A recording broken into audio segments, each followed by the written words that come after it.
Welcome to the modern NCERT solution. तो आज हम फिर से आ गए कक्षा 7 का एक और वीडियो लेकर, जिसमें हिंदी का चैप्टर 6 जिसका नाम है शाम एक किसान, इसका क्वेश्चन आंसर और इसका अर्थ इसी वीडियो में देखने वाले। तो पहला स्टेंजा देखते हैं। आकाश का साफा बांधकर सूरज की चिलम खींचता बैठा है पहाड़, घुटनों पर पड़ी है नदी चादर सी पास ही दहक रही है, पलाश के जंगल की अंगीठी अंधकार दूर दूर पूर्व में सिमटा बैठा है भेरों के गले सा, अचानक बोला मोर जैसे किसी ने आवाज दी, सुनते हो चिलम औंधी धुआं उठा, सूरज डूबा अंधेरा छा गया, जिसके लेखक सर्वेश्वर दयाल सक्सेना जी हैं। तो चलिए इसका अर्थ सबसे पहले हम लोग देखते हैं। देखिए, सबसे पहला स्टेंजा का अर्थ क्या है। प्रस्तुत पंक्ति में कवि ने प्रकृति का विभिन्न रूपों में वर्णन करते हुए कहा है कि कवि को पहाड़ किसी किसान की तरह लगता है जो कि आकाश का साफा बांधकर, साफा मीन्स पगड़ी होता है, बांधकर बैठा है। वह सूरज को चिलम की तरह पी रहा है। पर्वत रूपी चादर किसान के घुटनों के पास नदी चादर सी बह रही है, पास के पलाश के जंगलों की अंगीठी जल रही है, अंधकार पूर्व दिशा में छा रहा है, वे सब इकट्ठे हो रहे हैं मानो भेड़ों का समूह। चलिए नेक्स्ट दूसरा स्टेंजा का हम लोग अर्थ देखते हैं। दूसरा स्टेंजा का अर्थ है, प्रस्तुत पंक्ति में कवि कहता है कि अचानक मोर ने आवाज दी, मानो किसी ने किसान को आवाज दी कि सुनते हो। किसान के हाथ से चिलम गिर जाती है, धुआं उठ रहा है, सूरज डूब जाता है और आकाश में अंधेरे छा जाते हैं। तो चलिए सबसे पहले इसका क्वेश्चन आंसर अब देख लेते हैं।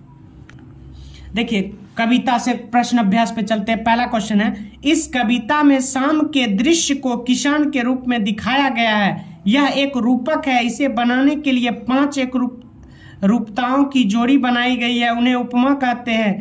पहली एक रूपता आकाश और साफे में दिखाते हुए कविता में आकाश का साफा वाक्यांश आया है। इसी तरह तीसरी एक रूपता नदी और चादर में दिखाई गई है, मानो नदी और चादर एक सी हो। अब आप दूसरे, चौथी और पांचवी एक रूपता को खोजकर लिखिए। देखिए, दो आपको एक रूपता दिया गया, दूसरी, चौथी और पांचवी देखते। दूसरी एक रूपता चिलम सूरज सी, चौथी एक रूपता पलाश के जंगल की अंगीठी, पांचवी एक रूपता अंधकार भेड़ों का गल्ला। चलिए नेक्स्ट क्वेश्चन देखते हैं। नेक्स्ट है, शाम का दृश्य अपने घर की छत या खिड़की से देखकर बताइए। शाम कब से शुरू हुई, तब से लेकर सूरज डूबने में कितना समय लगा, इस बीच आसमान में क्या क्या परिवर्तन आए। चलिए क का आंसर देखते हैं। पहले शाम में घर की छत या खिड़की से देखने पर पता चला कि क का आंसर, सूर्य के पश्चिम में पहुंचने के साथ साथ ही संध्या होने का रंगत होने लगता है। ख नंबर देखिए, शाम से सूरज के डूबने तक ही लगभग 1 से 1.5 घंटे का समय लगा।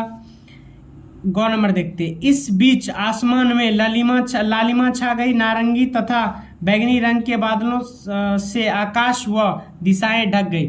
चलिए लास्ट क्वेश्चन 3 नंबर देखते हैं। मोर के बोलने पर कवि को लगा जैसे किसी ने कहा हो, सुनते हो। नीचे दिए गए पक्षियों की बोली सुनकर उन्हें भी 1 या 2 शब्द में बांट दिए। कबूतर, कौवा, मैना, तोता, चील, हंस। कबूतर, कहाँ जा रहे हो।